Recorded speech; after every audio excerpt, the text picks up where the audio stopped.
Welcome to episode 6 of the Running on Thin Air podcast, where we talk everything running, training, racing, and the endurance community with athletes you may not know, but you probably should. I'm your host, Brian Taylor, and today I'm really excited to welcome Patricia Grajeda-Babb to the show. I've known Patricia for over 10 years and followed her endurance journey. And let me tell you what, she is pretty incredible. Patricia, welcome to the Running on Thin Air podcast. How are you doing? Thank you. I'm feeling good. How are you? I'm doing great. And I'm really excited for this conversation. I know we haven't talked a lot in recent years. We were able to talk a few weeks ago, but I'm really excited for this conversation today because you have a really impressive story. And I'm excited for everybody to be able to listen in and hear a little bit more about you. So, where I'd like to start, I think, is it'd be really great if you could just give a very brief, minute introduction about yourself. So the way I like to do this is if you had a Wikipedia page, and you may, I don't know, but if you do, what would the intro to that page say about yourself? Okay. My name is Patricia. Hi, everybody. I was born and raised in Ciudad Juarez, Chihuahua, Mexico, and I did most of my upbringing across the border. Then I came over here for college, and then I ended up marrying and staying here in the United States, and I've been here ever since. I'm a first generation immigrant, and since this is about sports, I'm originally a swimmer. I grew up swimming. That's my first love, and most of the times my only love. To be completely honest, I love swimming. It's my to-go place. It's my to-go sport. And then I did a little bit of sports here and there. I was not a college athlete at all. I was more of a broke college, struggling uh, student that I had to pay the bill. So, no time for sports really. And then in my late 20s, I kind of picked up a little bit of triathlon. Um, and then I've been doing that for a little while. And then I got into more gravel cycling, endurance sports. Uh, and today I am trying to break into ultra running, and I'm still trying to get better at it. So that's my intro. And I live in Colorado, which I truly love living here in Colorado. That's awesome. I love it. First of all, I think it's funny when you say swimming is the sport that you really love, and I don't see that you're swimming as much as you used to. So maybe you're veering away. And also, this is interesting because it ties in. You said you wanted to, you're working on becoming a better ultra runner. I want to share that when we tried to originally talk, I think we were planning for a Friday, and this is a good example of who you are, I think.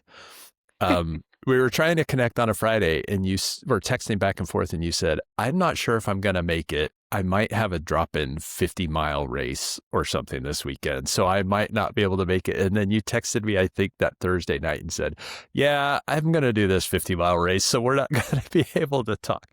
I mean, so, you know, it's, you've been doing these things and for somebody to just drop into a 50-mile race is pretty impressive. So I think we'll just leave that there and everybody else will hear a little bit more about those things as we carry on. So, um, I love that you talked about, growing up in Mexico. Talk a little bit more about your childhood. What was it like? So were you swimming there and doing sports from a very early age in Mexico? Yes. So my mom, she actually never really learned how to swim.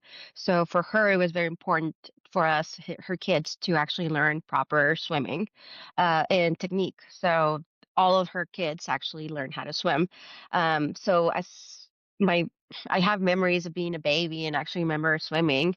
And then I went into club swimming, which basically I probably did it from an early age all the way to like 11 years or 12. And I kind of just stopped there. That was it, basically. So that was my sport, my time. And I remember that the training was just getting too intensive, and I was like, I'm done. I don't want to swim anymore. We were swimming in the mornings, we were swimming at night, everything surrounded studying, and I was like, which I deeply regret, but here we are anyway. But yes, that's how swimming became my my childhood sport, if you want to call it that Yeah. way. I really didn't do a lot of sports when I was later in life, like college. I did go to the college swimming pool, really, but not like to the level that I was doing it in my earlier years. And then too, I was a cheerleader in high school, so that helped a little bit too. Yeah. But really not much an athlete, if you want to call it that, in my teenage, young adult life, really. Yeah. So you didn't swim in high school? Yep. Did, you just did cheerleading, and so you had kind of dropped it or just did it for fun in high school after all that intense younger Yeah. years training and everything? Yeah, which I wish I would have kept because I'm actually not a bad swimmer. I think I consider myself a decent swimmer, so I think I would have probably done really well if I would have kept doing it. But I mean, it's part of life, I guess. So anyway, Yeah. Yeah. Well, you're still swimming. When I see you're pretty fast when you're out there, of course. I make comparisons to myself, which is pretty easy to be faster than me. But um, yeah, that's awesome. So, what was it about in your childhood as you were growing up and in high school and stuff that made you want to come to the United States? You came here for college. Is that when you first yes. came across? So I was actually born in Juarez, which is actually the border of United States and El Paso. You can literally see. I mean, you could throw a rock. I was actually that here this weekend, and you can see it. Like you could throw a rock, and it's right there. So Yeah. growing up, I always wanted to go to like the University of Texas El Paso, which was right across the border, and it was compared to the schools in Juarez, or it was beautiful. I mean, you could see it. It was just like shiny, you know. So I always wanted to desire to go there to go and study there. And I really didn't even know what I wanted to be when I grew up. I think still trying to figure that out, but I Yeah. wanted to go there. That was like the goal, and I was like, I'm going to do everything I can possible to actually go there. Um, so. Uh, I put that goal in mind, and thankfully, I have a really good support system, a really good family that um, a mom that was very strict, extremely strict while I was growing up, and I really helped. So I was like, I'm going to do that. I'm going to go to college there, and I ended up graduating there. So that was uh, really great to graduate from the. That's awesome. And with an engineering degree at that too, right? Yes, yes, Yeah. yeah. What kind of engineering? So industrial engineering. Industrial engineering. Awesome. And so did you do sports just for fun in college? I know you said you didn't swim collegiately, but were you doing any sort of activities at all really through college? If you wanna call activities going out and partying, yes. So, But like I said, it was, again, I college was expensive. yeah, Basically, either I was spending most of my time either working, like, I was basically working all the time, most of the time. yeah.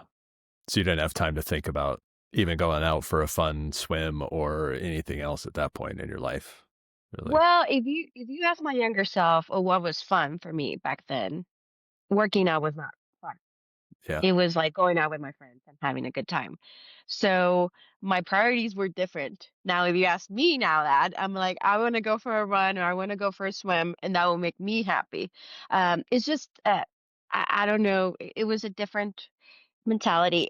I think if I was to go back, I would probably try to change that, knowing now what I didn't know then. sure. Um, but no, I did not have any of that base. Like, yeah, yeah. That's it's unique because a lot of people still, do some of that. So I think that's amazing because especially when we get to some of your accomplishments, like it's incredible some of the things you've done. But when do you think that light bulb switched for you where all of a sudden you were interested in, working out and doing endurance events again?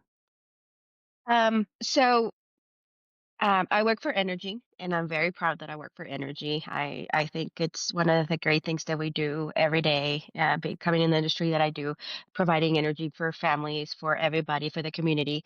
Um, One of my early jobs was in West Texas, Midland, and if you've been there, which I believe you have, there's That's not a where I lot to do first there. met you in Yeah, person. there's Yeah. not a lot to do there. Like it's pretty raw.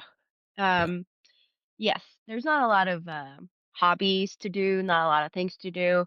Um, so again, in my late 20s, I was like, okay, I can start working out. That's when I started working out. There's actually a very nice pool in Midland, so I started swimming there. And there was this triathlon they were organizing, and I was interested. It was like the main event of the year, Yeah. for Midland, and it was a sprint. And I remember that I had all these questions because I was like, how do you go from swimming to biking to running? I was like, I mean, how do you even do that? Because it's in a swimming pool. It wasn't a swimming pool. Yeah. Um, so I was interested. I remember I went and asked every single person I knew that was into sports. Maybe it was one of the first times I like reached out to you, but I was like, hey, do you have more information on this? I remember there was this really great runner. He was a manager of engineering, and I went and asked him, and he's like, okay. I was like, you think I can do this? Like, I was like, I mean, it was like a sprint. It was a very small triathlon. Yeah. Now that I think about it, I was like, what was I thinking? I mean, but it was just like the unknown, like, but it was exciting at the same time. It was like, what? Okay, I'm gonna swim this, and then I'm gonna bike. And I remember I had this beat up like cruiser bike that like, it was, like, falling apart mainly, and I was like, "Well, I'm gonna use that." It had a kickstand, so that was pretty cool. The kickstand was pretty cool. Uh, That's and awesome. then and then I was like, "Okay, I think I can bike. I know how to ride a bike. I know I can swim." But I was like, "I don't know if I could do the 5K." Like, that was super intimidating, a 5K to me back then, and I was like I remember UGPB, University of Permanent Basin, had this little trail, and that's where I started running, and I remember I was like, I still do this to today. I'm like, "I hate running," 'cause that's so, like, it's awful. It's like, you're out of breath, you're like anyway, so that's how I came into like sports again, really, and competing. And I remember I dragged my husband, I think I even dragged my mom out there, and we did it. And I had a really good, amazing time. Like, not the actual time of the triathlon, but Yeah. I was like, I had a huge smile on my face the entire time. I won the freaking thing. I don't know how, but I won the thing. And I was just like, yes. And then my husband's like, "It was the kickstand on the bike." So anyway, yeah, and, um, that's why I got into it because boredom, there was nothing to do, and that kind of, like, just triggered my curiosity, and, um, I just, like, starting looking into that, and, in Midland, there was, like, 1 or 2 triathlons maybe, that was the main one, Yeah. um, so I kinda just did that for a little while, and then I started to look outside of Midland of other opportunities in events. Yeah. So that's how my triathlete life started, basically. That's, I mean, just that happened in Midland, Texas. Not exactly the triathlon capital of the world. Um, not the triathlon capital of Texas. I mean, like I remember when you and I first talked, and you told me that you were training for a triathlon, and I thought, out here, where do you even ride your bike? Because I've spent time out there, and it's quite scary being in a car on the road most of the time, and I could not imagine how you felt on a bike on the road. And talk about that a little bit. Like, what was it like being in a community where, sure, there's some people that are athletic and, like to do outdoorsy stuff, but in general, Midland it's not Boulder, it's not Fort Collins, it's not, these places where there's such a huge uh, growth in outdoor sports. So what was it like kind of being not only new to the sport itself, but also in an area where a lot of people probably looked at you and thought, she must be crazy. What is she doing out there?" I think I still get that a lot, quite a bit, but uh, um, so in Midland, the community is very, very small. And I think I met most of them. And my personality, I kind of reach out to everybody and tried asking questions. And I was like, what is this? What is that? Um, while I was in the West Texas, the longest distance I ever participated was in a half Ironman. That was like the longest one. And Hmm. so my training, my distance was not that bad as far as longer. Um, I basically used my cruiser bike for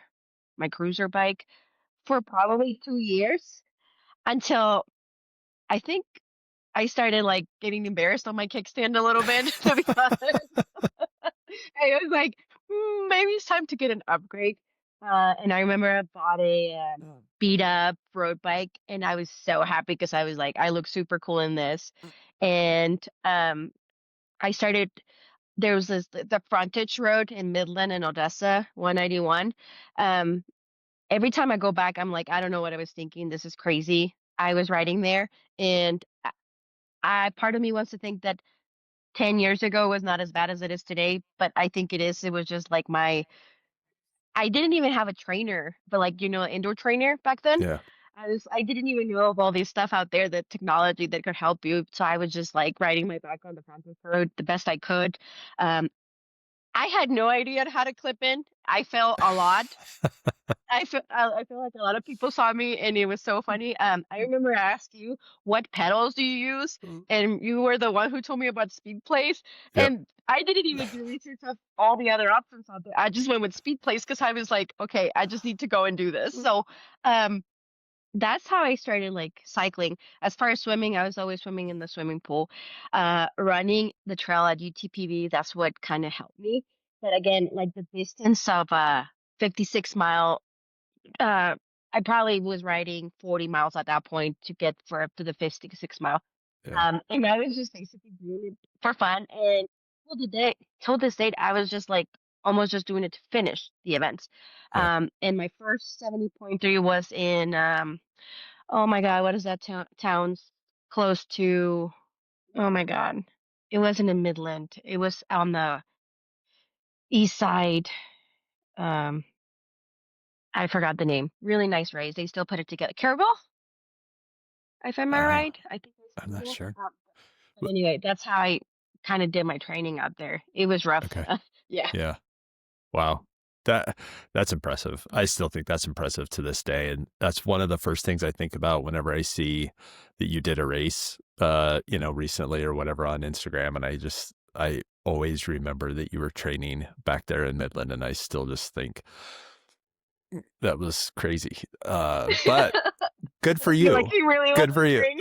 Yeah, I mean, hey, you wanted it. You had the desire. That was awesome because there could have been a million reasons to just say, I'm not going to do this here for, a host of reasons. And you persevered and continued to do that. So now you mentioned you live in Colorado now. I'm Mm, curious, and it's been for a while, maybe 10 or 12 years you've been in mhm. Colorado. Yeah. Yeah. I was trying to do the math in the back of my head.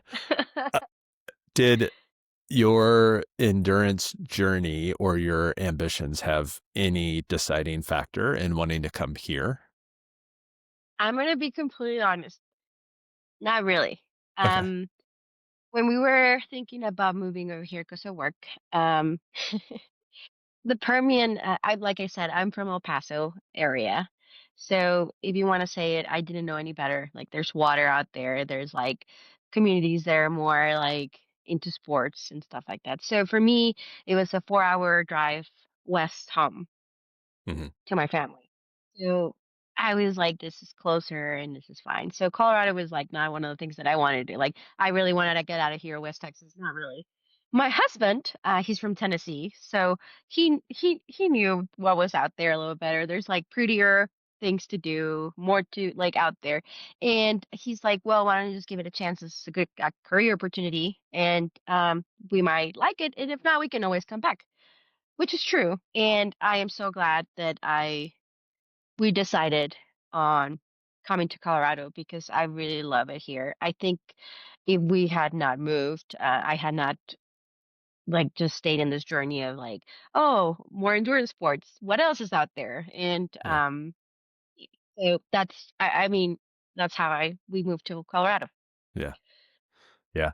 You think it would have been difficult to achieve some of the things that you've accomplished recently from an endurance perspective, if you would have stayed in Midland? Yes, it Yeah. definitely.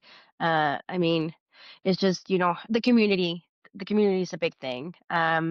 The ability to train at elevation has helped a lot. Yeah. Absolutely.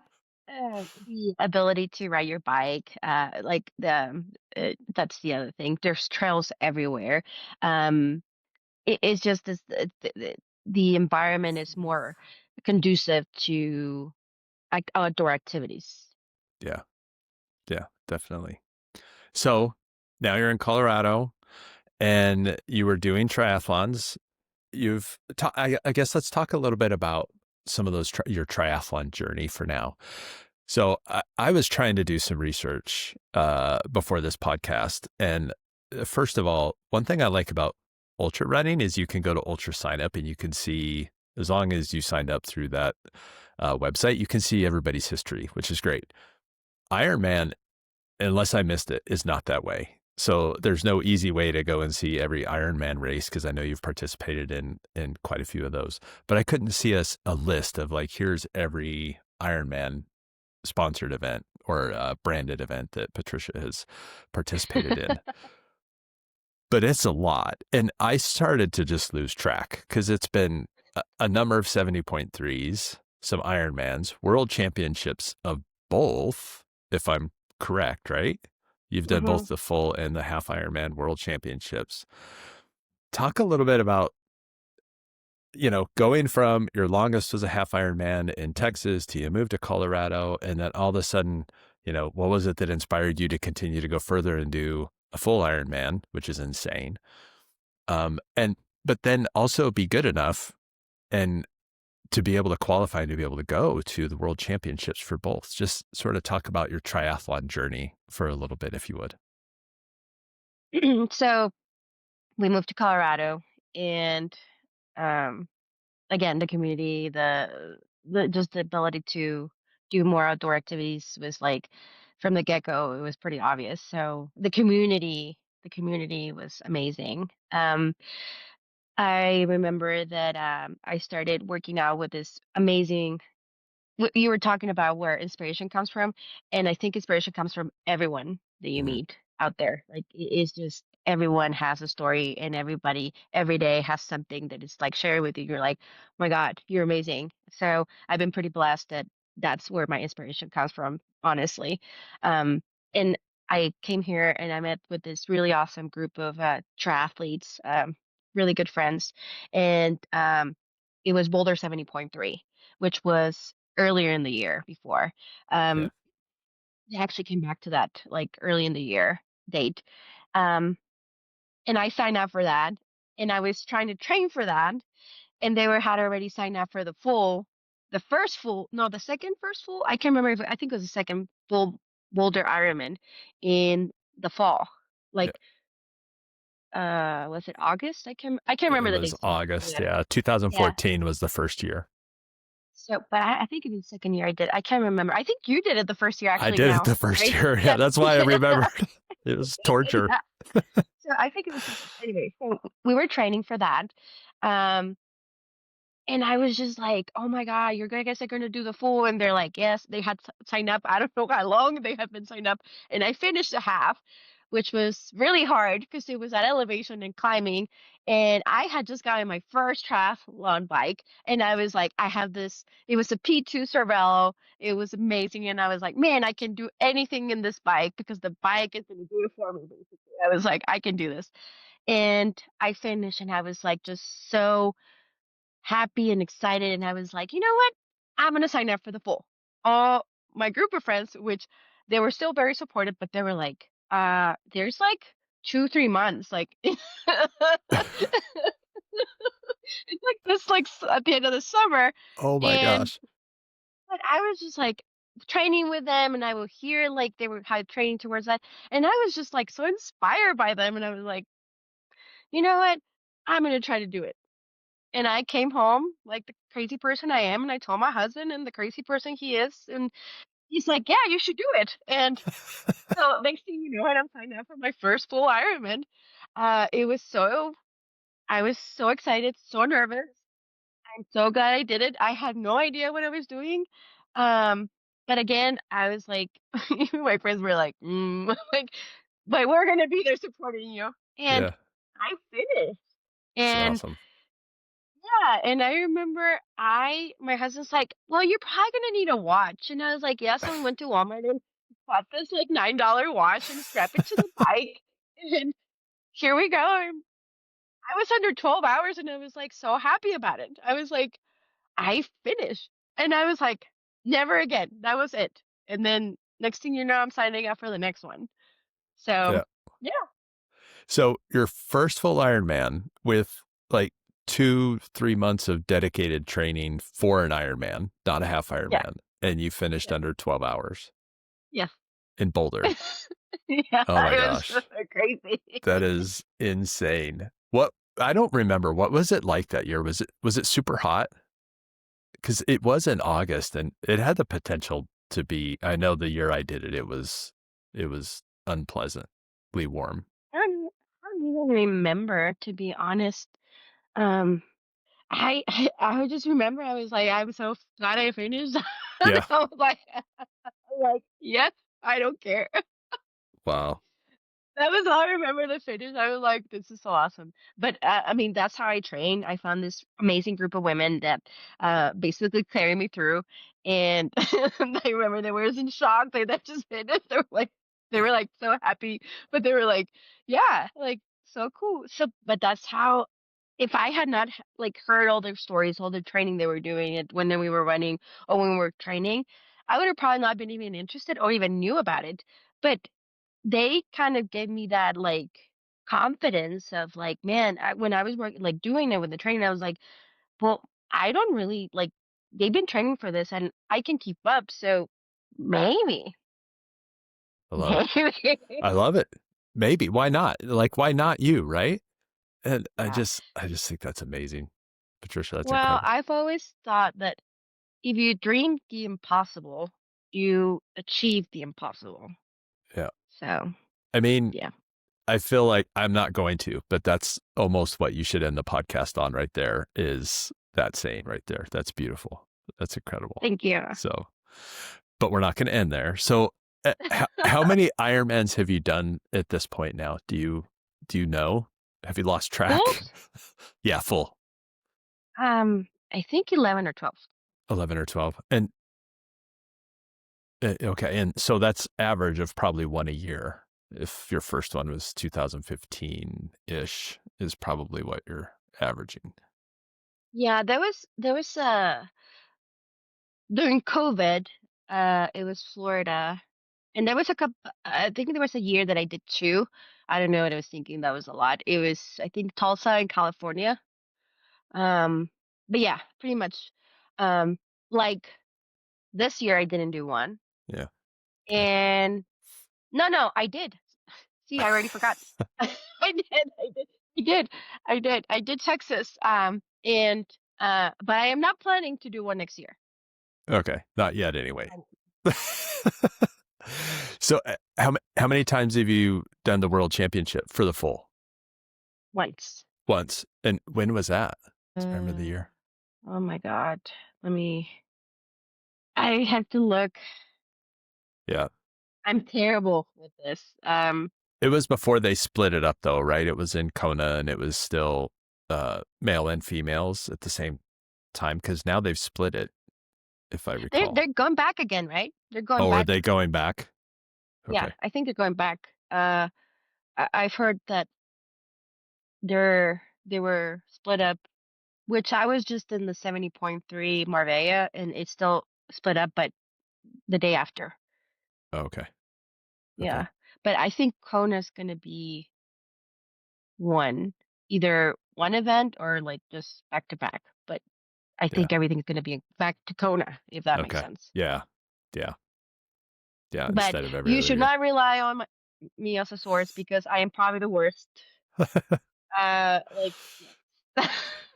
Do you have a favorite full Ironman that you've done?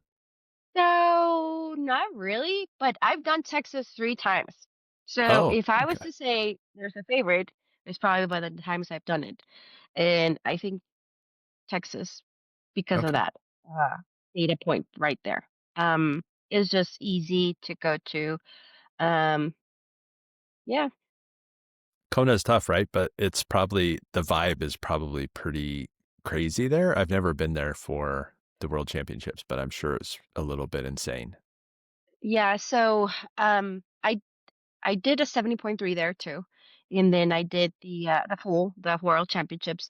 And yes, it is pretty cool. Yeah. Um And like I said, I'm pretty lucky that I have a really amazing group of friends, and I was able to share this with several of my friends, but one very good friend. And we were out there, and we basically did everything that you could do that week, and just the environment, the energy that you have out there. Um, I pretty much just go through the actual race, to be honest. Like, I was having such a awesome time. I have this teammate for my triathlon team. I remember she passed me on the bike and I was like, "Hey, how are you? How's it going?" And she was like that, like hammering the bike, and I was like, "Oh, see ya, bye." And I was like, I was just having a great day. 'Cause I mean, it's Kona, so I was just trying to enjoy it. Yeah. And but I was like, maybe I should not have tried to talk to her. And she was like, she's so every so often, but Kona is pretty magical in my Yeah. mind. Yeah. It's special. I never did it, but I did do the half, the Hawaii 70.3, which some of the bike course at least is the same. It's Up to beautiful. hobby, Yeah. yeah, It's just gorgeous. yeah. But You start further north, yeah. in Kona. The swim is beautiful because it's Oh, a little, yeah, it's so beautiful. yeah. I actually think it's more beautiful than the one Oh, for the really? worlds. Yeah. I was able to see more of the wildlife and like the actual fish, but it's beautiful. But they both have their own magic, Yeah. in a way. Yeah. Yeah. Yeah. So how about 70.3s? How many half Ironmans have you done? You I probably really can't don't know. count. It's a lot, I'm guessing. No, not really. No. Actually, I prefer the full distance than the half. Okay. I'm not a sprinter. I have short legs. I do have like and I prefer the long haul. I do. I do better in the longer courses. Um, I feel like the 70.3s are, I mean, it's not like you're all out, but it's Uh, and then you have to carry all this equipment with you anyway, so you might as well just take advantage of your money and bring everything Yeah. and do the whole. I don't know. I don't know how many I've done. So not that I think I've done probably about the same. Okay. But you went to Worlds this year. Yes, Talk about that. How was that? it was pretty cool. So com- I'm gonna be completely honest. I got FOMO. Some of my friends had already gotten their spots. Um, again, the community of girls that always inspire me. They're amazing. Um, they're like, "Oh yeah, she got her spot, and she got her spot, and we're all going to Spain in November." And I was just like, and then I was just like, "Well, that sounds really fun. Like, I want to go to Spain, and I want to go and have some tapas and like chill and drink and like eat. Of course, I love eating. Um, so I came back and I started looking. I was like, "What's the next race?" And it was just 70.3 in Boulder. So I signed up for it. I think I did a good 1 and a month and a half of training. Like I was like I went to put and I podium and I got my spot. So I was like, yes. Now I go to Oh my November. gosh. November. It was like the greatest time because I was able to spend some time with my friends, and then my husband and I traveled for the area around the area for 2.5 weeks, and we ate and drank, and yeah, it was what I had envisioned. I for me it was mostly like I went for like not even the race, but it Yeah. was the race was magical. We're pretty blessed that we are able to race in places like that. In Marbella is one of those spots where um the swim was a little choppy, but amazing, beautiful water, great weather. The bike, even though I rented this bike It was not fitted, and every single thing in my legs hurt. It was magical. The course from Marbella to Ojen is so beautiful. It's a climb for sure. It's a freaking climb, but it's like it is just beautiful. The people, the locals, I remember I'm like huffing and puffing going up to a hen, and these like locals were playing domino and drinking beer at like what 8 o'clock in the morning, and I was like, I need one of those beers. I was like, I need, and they're like, yeah. Did Anyway, you it take was one? awful. No, I wish I would have stopped. That would have made my Oh, ride okay. better. I almost did though. I was very tempted.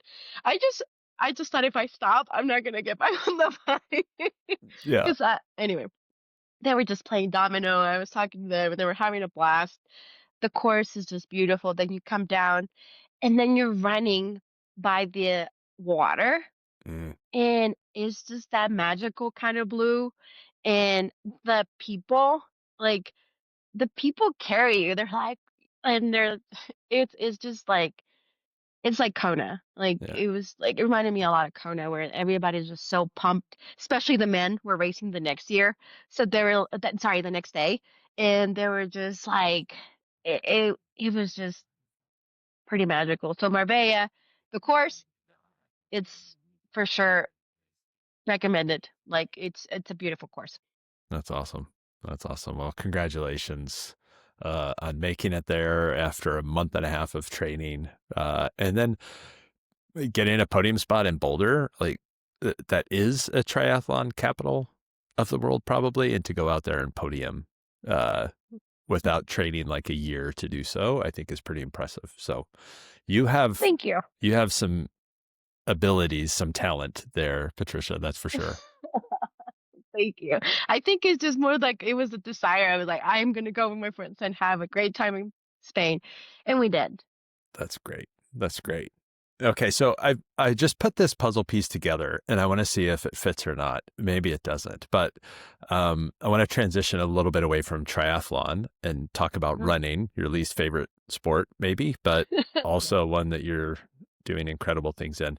So I realize, if I remember right, I think you went to Tucson one year and spent some time with Heather Jackson Mhm. uh, when she was doing triathlons. Is that right? With a training Yes. camp or something? Yes, yes. That was my Okay. first ever triathlon camp. My first triathlon team. Wadi Inc. Uh, Yeah. it was I it kind of opened the door to like this community that I keep talking about. Like there's such a big community, people that help you, people that give you advice. And Heather Jackson was part of that first triathlon camp that we did. And it was just so exciting to see somebody so successful and share her stories and like her unique abilities and like just be there and like every day with us and swim and bike.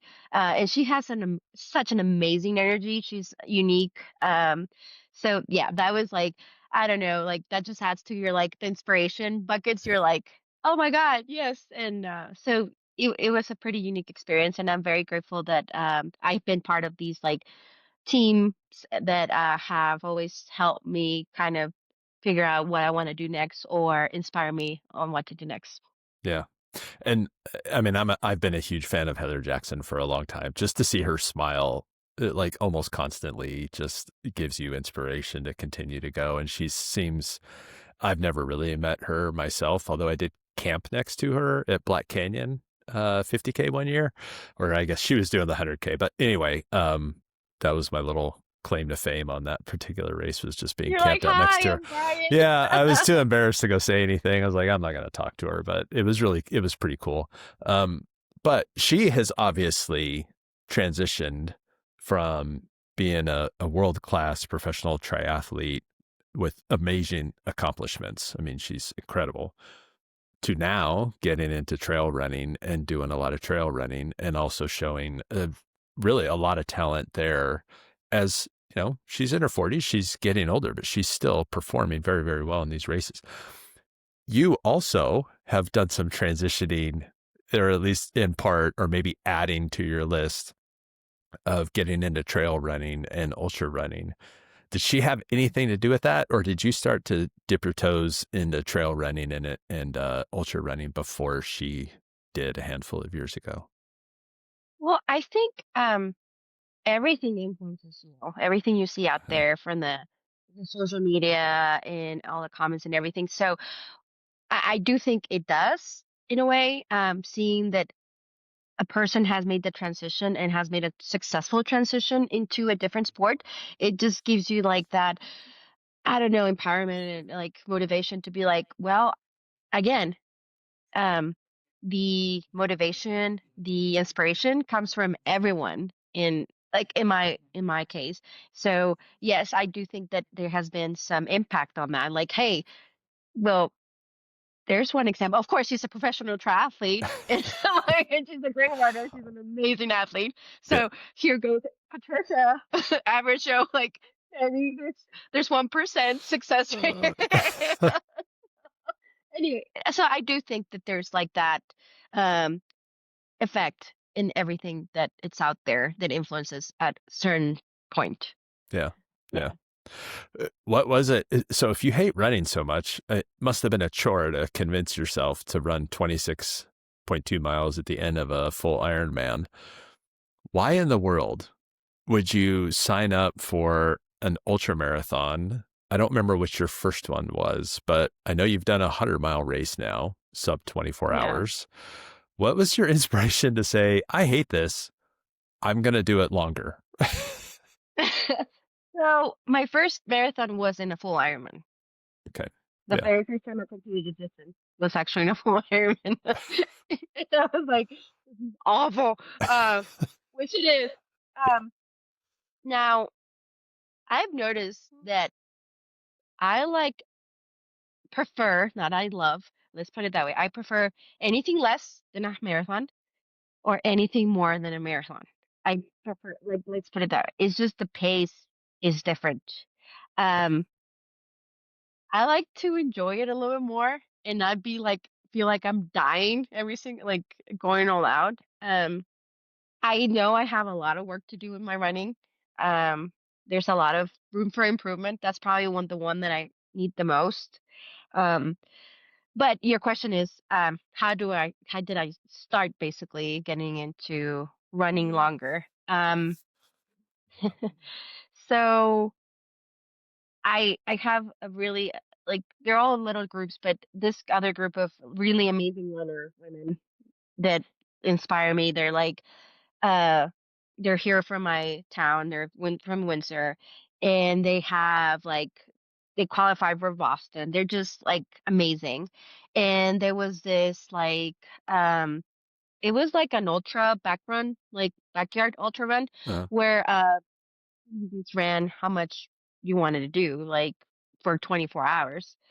Um, and I remember I started with them and we just started running. Of course, they're like super fast. So like they were 4 mile loops, I believe. I think it was a couple years ago. And of course they were like, they took off and they were gone. And then eventually throughout the day, I catched up. I think because they stopped and also got like lunch and dinner. But eventually catched up and I stay with them at that point. And we were just going and there I remember I was like, I don't want to do more than this distance. And I think I was aiming for a I can't remember. For anything more than 26.2 at that point. And I remember one of them was like, you know what has a really nice tone to it? 100K. And I was like, I wish you had not said that. Because there I was until I got the 100K. And I was like, okay, I'm good. So that's how I did the first one. And honestly, because I was with them and we were just like motivating each other, they stayed there and they were like did a longer distance, but that's how my first one came to be. Um, my first 100K. so your first ultra marathon, you were planning on maybe doing 26 miles to do a marathon, and you ended up just running just a casual, 36 more miles or whatever it is. Just Well, I had not trained for it, so I was like anything above 26 is actually I think what I thought it was pretty good distance. And again, it's a mental game most of the times, Yeah. and they they helped me a lot. So it it was it was pretty cool. So Yeah. I ended up with that. That's super cool. That's amazing. That's amazing. And then tell us about your 100. You've done one 100 miler. Is that right? Yes. Yes. Yeah. It Tell us about that. was a 24-hour. It was a 24-hour one. That means that you can go as many loops as you want for 24 hours. And uh, I signed up last minute again for that. I remember, yeah, I remember this. This I consider her my friend. She's here and also in Windsor, and we were talking, and I was like, "Are you going to do this?" And she's like, "Yes." So they had like tents set up really nicely, like to get support. Uh, I showed up with my roll car, like little trailer, and I was like, "Well, here we go." I was like, um, so we started. I think it's 6 or 7 o'clock in the morning, and we just started doing loops. Um, my husband eventually came by. He's like, "How you doing?" And he just stayed there.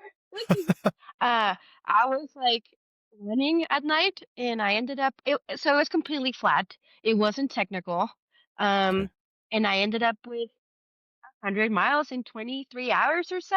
So, yeah. And they were like, "Do you want to go on more? Like, do you have time?" And I was like, "No, no more. I'm done." This is like, I mean, it's a very good company that puts it together here. They're amazing and they do a lot of trail running.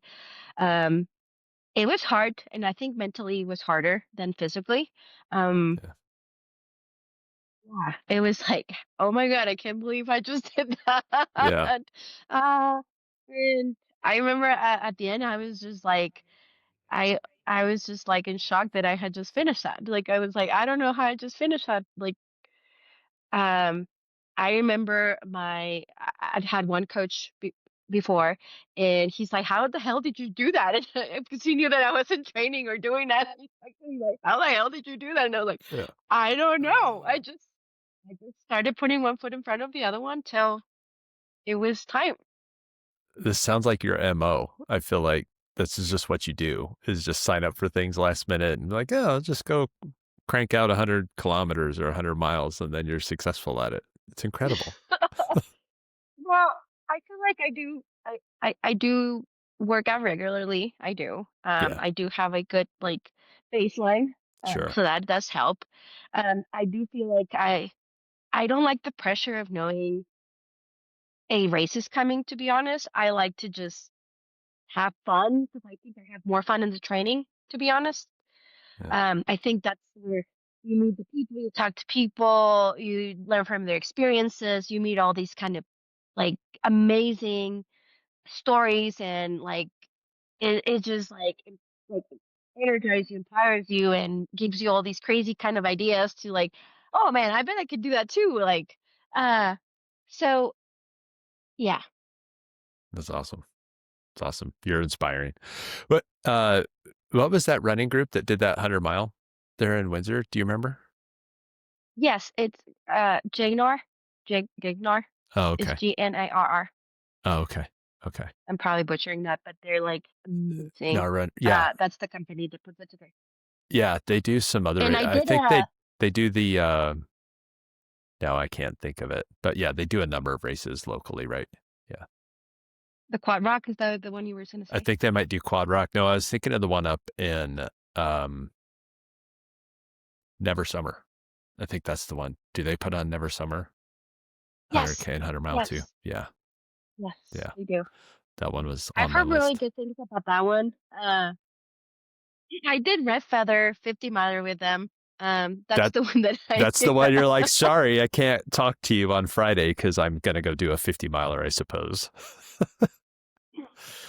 Um, so my grandmother passed away. And she had a full life. She was 96, and I had just came back from that, and I had looked into this 50 miler.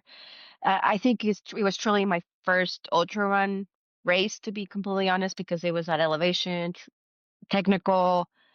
Um, it had like all the sort of flat and just one loop. So I had all these little things, and I was looking at it, and I was like, I am gonna do this to celebrate my grandma's life in a way, and to help me kind of just do it mentally, emotionally for her in a way. Hmm. So that's why I kind of signed up last minute. And I remember I was telling my husband, I was like, you know that you're gonna have to support me if I do this weekend and your weekend. I mean, like, and he's like, no, I'll be there. We'll do it. It was it was very hard. Again, because I'm very I don't pick up my feet. I am not a runner really like to pick up my feet. It's hard. It's just hard for me to do the technical work and do that. It was beautiful. I had a lot of time to myself in the run. Uh, I finished, but we went over the 50 mile, and it was already dark. I had some water left over. I think I told you this story when I was on the phone with you, and I was like, "Oh my God, we're past 50 miles," and I'm like, I was getting nervous. I was like, "Did I get lost?" Because like I did not have a map. I did not look at the course like a responsible person should do, and I am not that. I do not. And I was like, okay, I feel I had actually gotten lost before, and I found the trail back. It was probably like just for a minute or so, but I got back. And I was like, oh my God, did I get lost again? I'm gonna go over 50 miles. I'm over 50 miles. What is happening? My brain started playing trick lines with me, and I was like, hello. I started yelling hello in the dark. And I was like getting very nervous. And then finally the woman, the person in front of me was like, yes. And I was like, like, yes, crazy person, what do you need? I was like, hey, are you over the 50 miles? I feel like I might have gotten lost. And then the silence just came over. Like there was nothing for like 4 minutes. I feel like I just like dumped that on her, and she was like, also like, what is happening? She's right. So she was probably like trying to put herself together too. And then she finally, she's like, no, I think we're on track. It's past 50 miler. Just, I think we're on the right track. Just keep going. And I was like, okay, that's reassuring. Thank you. And then I was like, "Hey, by the way, my number's number this. So if you don't see me come through in the next hour, please tell the race director." She probably got lost. She just like, I don't know if she laughed or she was like, "Oh, oh, okay." And that was it. And I remember the person that was behind me, he was like, "Thank God, guys." Like, like I guess I was not the only one in that like department of like what is happening. Yeah. So yeah, I crossed the finish line, and I was like, man, that was amazing. When am I gonna do the next thing? So it was, but it was hard. It was freaking hard for Yeah. sure. Yeah. I remember you said it was hard, but Yeah, and I don't think they're ever easy. Like they're just not easy. It's not meant to be easy. So 50 miles I feel like are always hard, especially one like that. So yeah. yeah, it was beautiful. There was a lot of snow. There was a lot of mud. uh, yeah, like again, I'm very happy I did it. And they put a really good um race together. Yeah. Yeah, Well, I want to ask what 2026 is looking like for you. You said you're not at least planning on a full Ironman for 2026. Do you have any plans for what's coming up for next year? I do. So this year we some of my friends, they were um I don't know what triggered that trip. I think we just wanted to go to Leadville. And a few group of women friends and new friends that I have now. We signed up for the full marathon in Leadville. Hmm. Um, Oh my God, is that hard? That is super hard. You go up Mosquito Pass. Okay, I Yeah. had no freaking idea what I was signing up for. Uh, it was great and it was amazing. And again, so anyway, we I'm like telling the story awfully. I'm sorry. Um, so we put this trip together to go and hang out and do the full marathon, and then finish the marathon. I actually rolled over my ankle and I hit like Ooh. I it was awful. I fell, rolled over my ankle. It was probably mile like 7. It was pretty early. Oh. Uh and I remember I was so embarrassed. And everybody was super nice, and they're like, "Are you okay?" And I was like, "Yes, it's just I'm okay. Just give me 1 second." I was bleeding, and I just like tightened up my ankle, and I was like, "My God, I'm gonna finish this, whatever."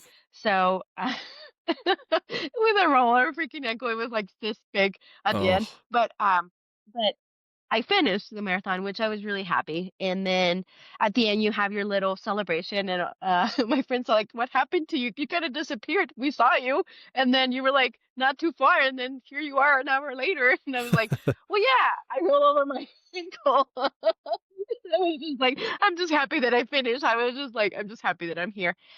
Anyway, they have at the end of they have the spots for the level 100, what do they call it? Yeah. The coins. Yep. I was like, "What are the coins? What are the freaking coins?" And they're like, you can get the coins. Um, and then but you can put your number in it to get a coin if the roll it's like a first they go for the first, second, and third, and then they actually do like a raffle what's left over, I think. I don't know. Yeah. Sorry if I'm butchering the process, Leadville, but Yeah. I try to explain it in my terms. Um, and they have so many coins they give up. And my number came up Wow. and I was like in shock. And if anybody was there and sees this, I was like literally in shock. I was like, "This that's me!" Like I was just like almost crying because I was like, "What are the chances?" It was the last coin called, and it was my number, and they're like, "Do you take it?" And I was like, I'm just like not even like processing this. Of course I'm gonna take it, but then I was like, "Oh my God!" Like, and you have the opportunity to do it that year or the next year. And I took the spot for next year. So I'm signed up Okay. for that for next year for August. All right. Yes. So now it's like, okay, now you gotta know what are you gonna do to get there. And I'm pretty much gonna dedicate my entire year to train for that. That's awesome. That'll be fun. I'm excited for you. I think you're Yeah. gonna do great. I think you're gonna do great. That's really exciting. Yeah. So I volunteered this year uh for the level 100. Oh my God, it's just like amazing. Yeah. It's just like all the stuff that people could go through. I was at the aid station. Uh, it's very magical. It's great vibes, great energy. I saw Roach actually there, and I was just like, it's just I'm very much looking forward to it. I am very scared, very nervous, very excited. I had like all this like roller coaster. I'm gonna put in the work and we'll see. I'm hoping to finish. That's my main goal for next year. Yeah. I'm excited to watch you from afar and see how you do. I think it's going to be amazing. You're amazing. So, I have one question as we start to wrap up that I like to ask everybody. And so I'd like to ask you if there was one person that you could share some miles with and go from a run with. It doesn't have to be anybody you know, it doesn't have to be anybody that's even alive. Um, but who would that person be? Who would you want to go share maybe a half marathon or 100K with? Well, I feel like one of the main reasons I do this is it's like me time. It's my space, my time. And these are the longest conversations I have with myself. And I invite all these people to them.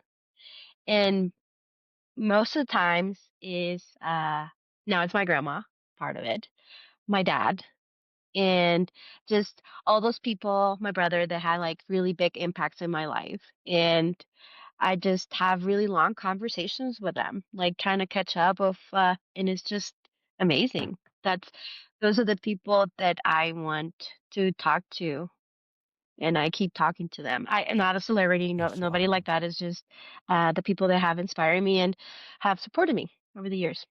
It's beautiful. I love it. I absolutely love it. Patricia, this has been an incredible conversation. I really thank you for taking the time. You inspire me, and I'm sure you inspire everybody else that's out there just with your joy and your passion for everything you do and finding inspiration from everybody. I think that's something we can all take as, not that this is podcast is meant to be a lesson, but I think it's something we can all take from here is that you can find inspiration in a lot of different people in a lot of different ways. It doesn't have to be who's just sitting on the podium at the end of a race or standing on a podium. So, thank you for sharing your experiences. I really appreciate it. And hopefully we'll talk soon. In the meantime, uh, you're not on Strava, but you are on I am on Instagram. Strava. I just won't Well, upload it. you don't post on Strava, I should say. You have one thing maybe on there. Um, I steal a lot of routes from there. That's why. so I'm- it's okay if I share your Instagram yeah, post in the show yeah, notes? Okay. Okay. I will share your tag. Again, I really appreciate it. Thank you so much. And I am looking forward to seeing how you do in Leadville in 2026 and whatever else last minute you end up signing up for. I wish you all the best, and we'll talk to you real soon. Okay. yeah. Thank you for having me, dude. All right. Thank Very you. awesome. Thank you. Thanks. Bye bye. Like.